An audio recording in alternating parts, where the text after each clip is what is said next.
Hi there, I'm Amy Griffiths and I'm one of the journalists in Manx Radio's newsroom, and you're listening to Newscast. Talking to Joney Faragher, former member of the Department of Health and Social Care, but you've also tendered your resignation. Why did you do that? Yeah, I have, with regret. And the reason is that the narrative has been increasingly clear. I mean, we heard in Laurie's resignation speech this afternoon what the narrative has been from CoMIN and the direction of travel that we seem to be heading in, which is that this sort of budget shortfall is going to need to be met somehow. And we've already seen cuts in services, which I can't agree with. And I think in the future we'll probably see charges introduced. I don't know if you're in the chamber just now, but I did ask the Chief Minister to clarify whether he agrees with the free at the point of use model. And he wasn't able to clarify that. He did answer with quite a wordy response, which didn't really rule anything out, and said that we did need to look at funding models. And that is so not aligned with my principles that I'm just ethically unable to sit in that role and preside over these cuts and potential introduction of fees. That's not what I believe in. But principles are all well and good. The fact of the matter is we're running out of money. Isle of Man government is running out of money. The available reserves keep diminishing. The great plan, which the Our Island plan, which was supposed to be regenerating the Manx economy, building more income for government as a result, doesn't seem to be working particularly effectively yet. So what is the option? What would you do instead, bearing in mind that money is incredibly tight? Yeah, I mean, you're absolutely right. We have to have that sort of whole bird's eye perspective. We can't just say, look, I don't agree with that, but I have no alternative for that. But it is actually quite difficult to provide the alternative when you're not sitting in a central government role, in Treasury Minister or Chief Minister's role. It is quite difficult to have that overall view of what the public finances look like. There are ways of raising additional revenue that Treasury seem to be ruling out with their taxation strategy that we just debated in March earlier this year. There were most of the sort of ways that I would have thought about raising additional revenue were already ruled out, even though they said they were going to explore options. And I discussed that in the debate. I did say there's a tension here, because you're saying you're going to explore options, but you've ruled them all out already in this strategy. It wasn't a strategy, by the way. It was just a set of policy principles. But that's where it feels to me we're failing, that we have a very fixed mindset on how we raise revenue, and it's purely to tax workers, and we need to look outside of that. I equally think that it's super important that we actually involve the public in these discussions. A lot of the discussions and debates that we've had around the future of healthcare have been behind closed doors, and that's felt to me very uncomfortable, because this affects every single person on this island and everybody should know about it. I think actually that we should put it out to a referendum, to be honest, to the Manx public. What is the future of healthcare, and how do we feel that it should be funded? Do we fundamentally still agree with the principle of free at the point of use, which I do, and I think the vast majority of people do? And if so, how can we ensure that our revenue raising is in line with what we need? We've just heard the Treasury Minister's statement in which he kind of he was obfuscatory, as you would imagine, because he can't really announce what's going to be in the budget 4 or 5 months in advance. But he did seem to say that the replacement of the 2% increase in higher rate tax, which of course almost everybody in the Isle of Man pays, that 2% increase, it's more difficult than he had anticipated in terms of finding an alternative. Were you surprised to hear that? I was surprised, and I was really, really disappointed, actually, because what options have been explored, and that's what I will be framing my question to him around.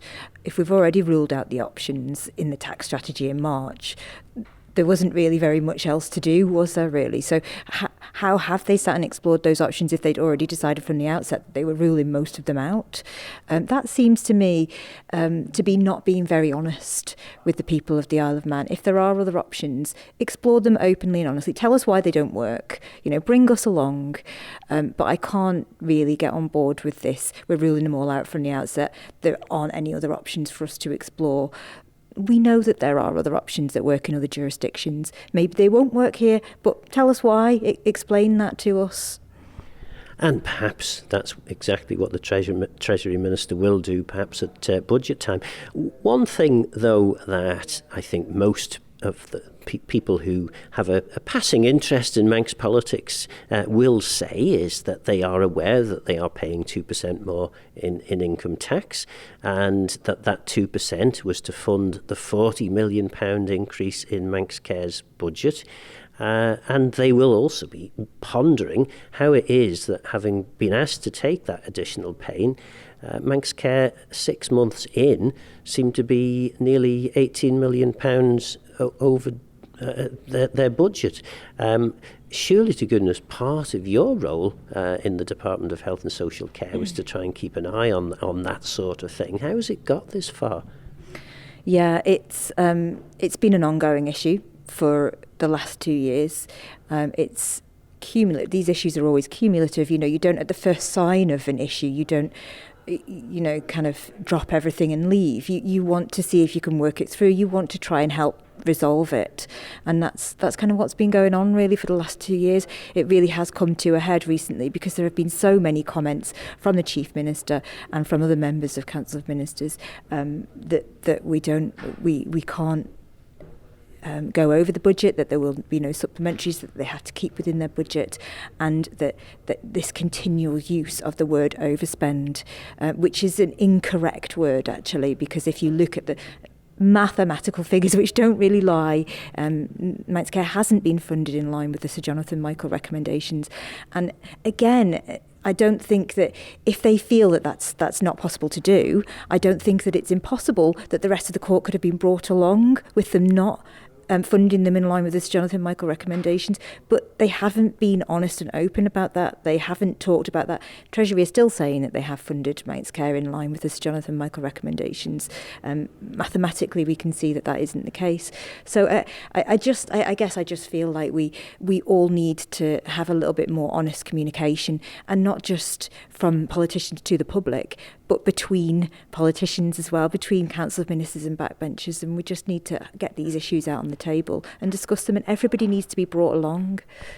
I'm guessing, though, every department of government has had reports and reviews undertaken, many of which will have said, actually, this department is operating on a shoestring, it needs more money. Ultimately, as politicians, your job at budget time is to decide who gets what money, and then your job is to make sure that your area of whichever department you're sat in actually sticks to the budget. I mean, that's what I would guess most people listen to this interview would be thinking. If in their roles, wherever they may be, whether that's public sector or private sector, if they're given a budget, they have to stick to the budget.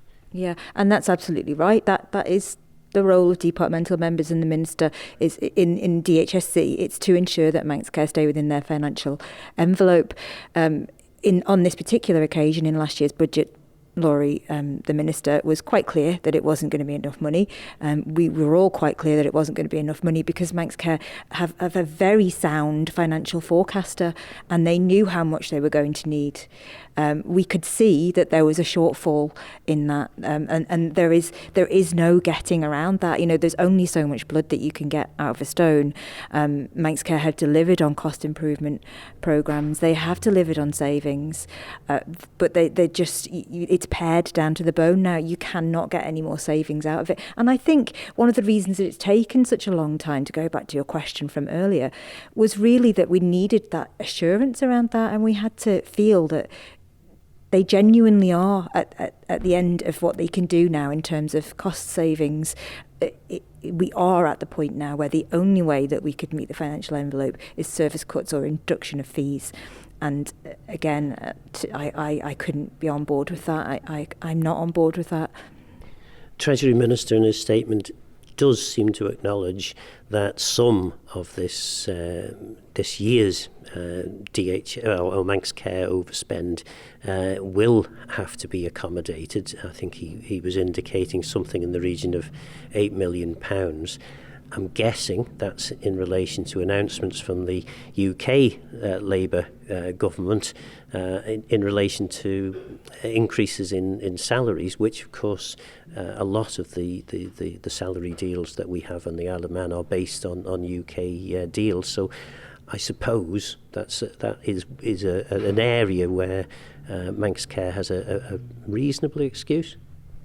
Yeah, absolutely. And I can't remember the exact figures. I know that Lawrie Hooper gave them earlier on with regards to the uplift in this financial year for Manx Care and the amount of that was taken away for pay uplifts, and the fact that comes out of the budget, despite the fact that you don't know how much it's going to be at the time that you put in your budget bid, is quite a significant disjoint really in our system, and one of the many reasons that many backbenchers, including myself, have called for budgetary reform every single year on budget day, because perhaps it should be the case that pay rises, uplifts to pay for government workers, for Treasury to take, and actually that means that your budget isn't out of sync right from the outset because you can only forecast, you're told by Treasury that you can only forecast, for example, a 2% pay rise, and you can only factor that into your bid.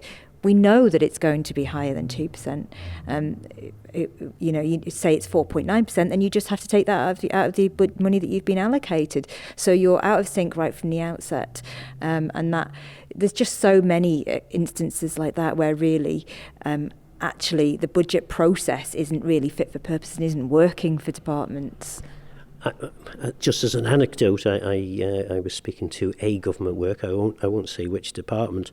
And they said, do you know what, I'd rather not take the pay increase because, quite frankly, there's a whole load of stuff that I want to get on with, which if everyone takes the pay increase, we'll not be able to do. And effectively, that's the position that departments have been in, possibly for the last decade.